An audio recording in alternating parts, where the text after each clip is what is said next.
Hey, it's your guy Tyrrell back with the interviews. In today's video, we're going to analyze RB Leipzig star Timo Werner and determine whether a move to Liverpool would be best for his career. When we break it all down, first we have to look at Leipzig's overall base shape, and we have to assess how Julian Nagelsmann has been able to push RB Leipzig into the title race and how Timo Werner has played a key role in that.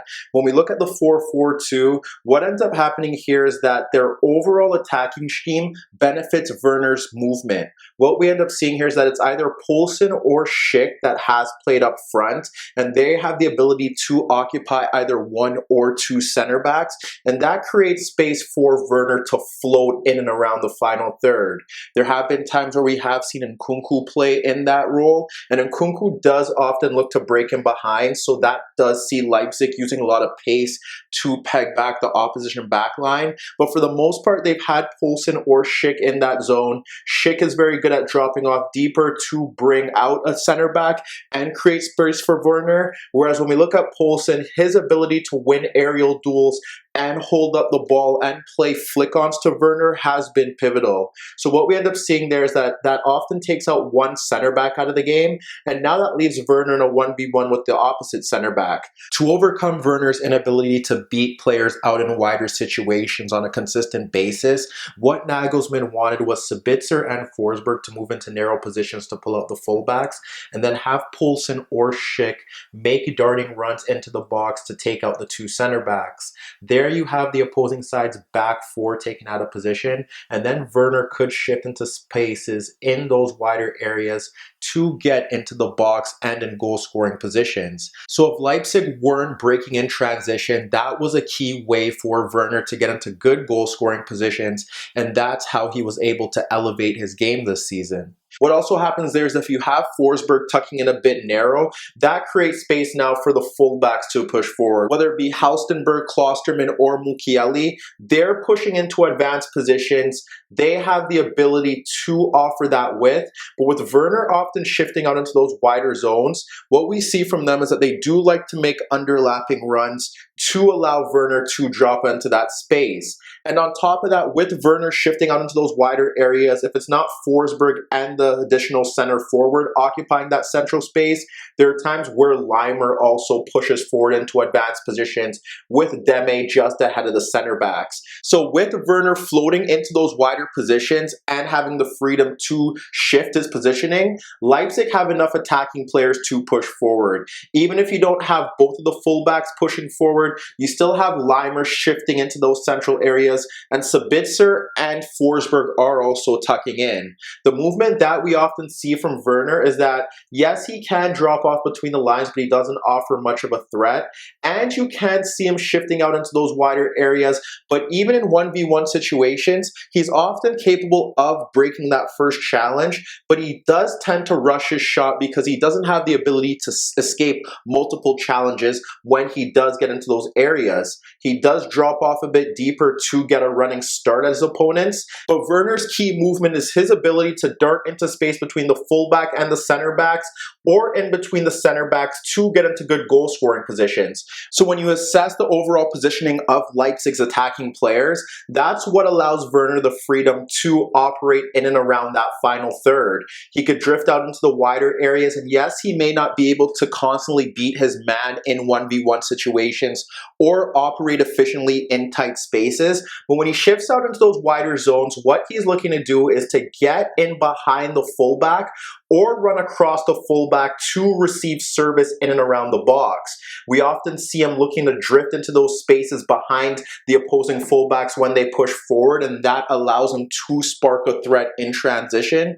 But for the most part, when he does shift into those wider areas, Leipzig have enough players in those central roles to occupy those center backs and give Werner 1v1 situations out in those wider areas. So that's why he shifts into those zones, and for the most part, when he is playing centrally, what he's often looking to do is to dart between the center backs or make runs in between the center backs and the full backs. If he is going up against a three-man three-man backline, we've seen the same thing, where he looks to dart in between the center backs. He predominantly holds his position ahead of the right wing back and the right center back, but he is capable of drifting laterally across the pitch to make runs across the left center back and the left wing back. And frankly, when you analyze Werner's overall game, yes, it is limited, but Leipzig's system has been able to get the best out of him. They've taken away his defensive responsibilities and he presses from the front.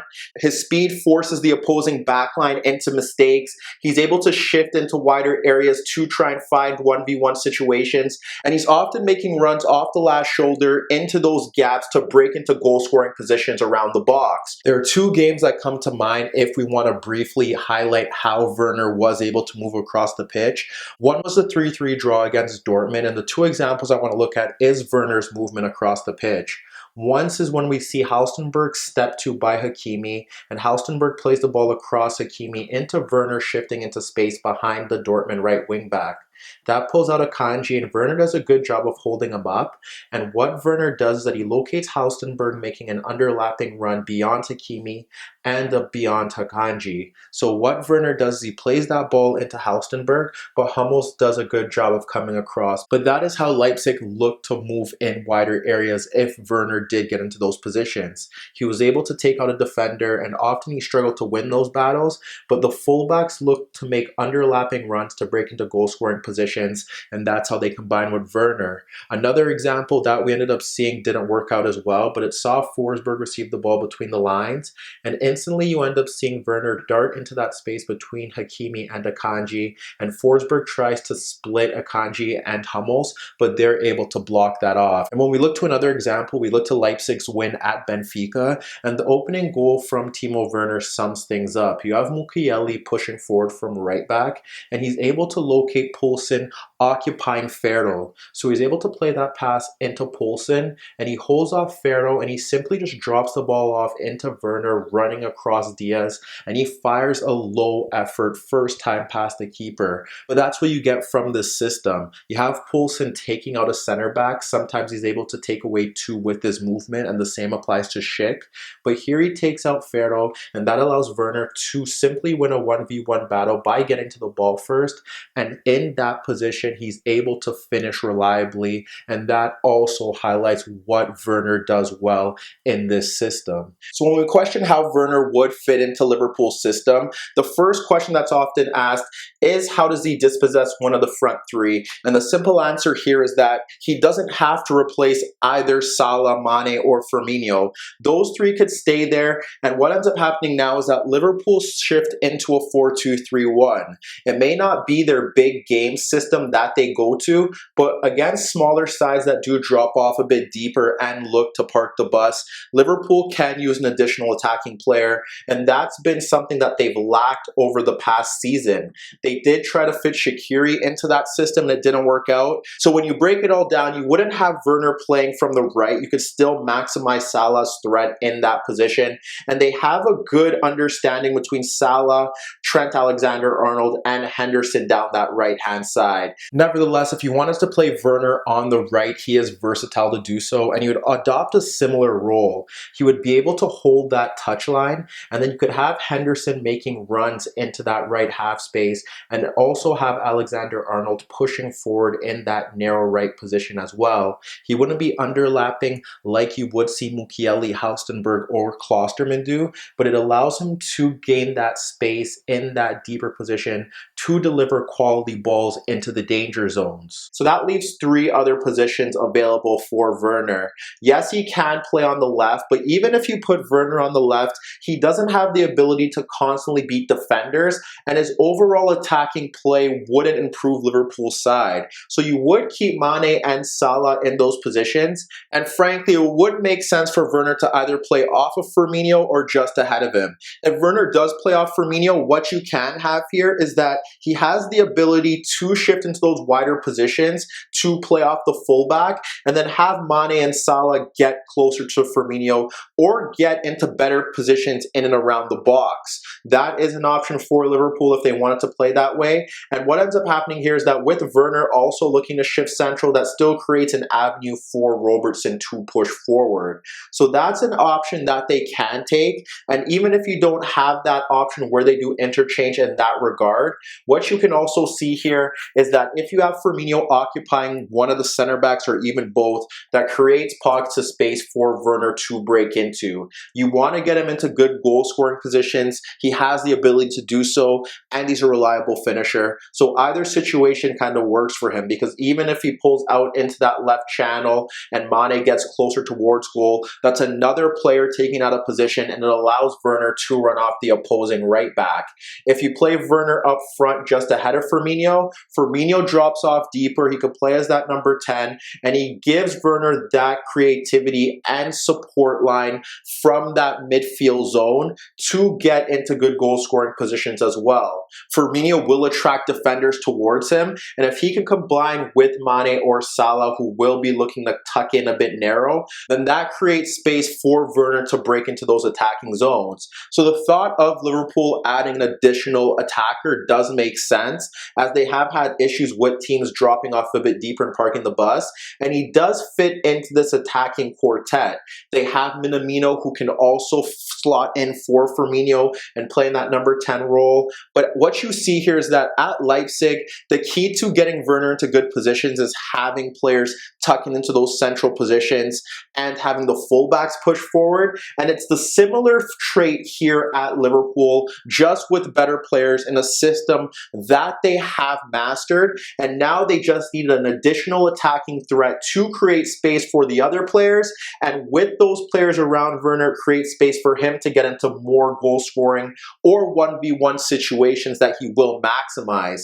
So that's how Werner would settle into Liverpool. He could play in either of those attacking four positions. It just doesn't make sense from the right, because whenever he drifts into those areas, he does look to cut central. And even if he does get into that right-sided position, I guess you can have him running off the opposing fullback as well if you want to push Salah central. So it's not a bad deal for Liverpool. And even if they wanted to slot him into that 4-3-3, if you want to give Mane, Salah, or Firmino a rest, he's capable of doing a defensive job in those wider areas or leading from the front. And once again, in transition, he has the ability with his pace to cause opposing sides trouble. And when you look at a front three of Mane, Salah, and Werner, that's a front three that most opposing backlines would have issues dealing with. So ultimately, that's what you get from Timo Werner. He's a limited player, but if you're able to maximize his key strengths, then that's where you get elite production from him. He isn't a player that you would build your side around if you're looking to contend at the domestic and European level. But if you slot him into a working system with key players that have already won championships, he could help you take them to the next level. And him moving to Liverpool makes sense. They've had issues this season breaking down sides, and Klopp has always wanted the ability to shift between a 4-2-3-1 and a 4-3-3. And this allows Klopp to play 4 elite attacking players in a system that they all thrive in. It gives them a transitional attack that's arguably the world's best, and they also have the protection in those central midfield positions to still get the best out of the fullbacks who have been key for them under Klopp, and make the most of 4 players that would cause any backline problems if they're fully functioning in a system that gets the best out of them. And if Werner were to go to Liverpool, it would give most sides in Europe plenty of problems. Hi everybody, thanks for watching, and subscribe here for your latest tactical analysis and daily commentary on the Interview show. And if that wasn't enough, don't forget you could find more organic, unfiltered soccer/football analysis on the Interviews podcast, the best soccer/football podcast in the world, available on iTunes, Spotify, iHeartRadio, Spreaker, and any Android apps on your Android devices.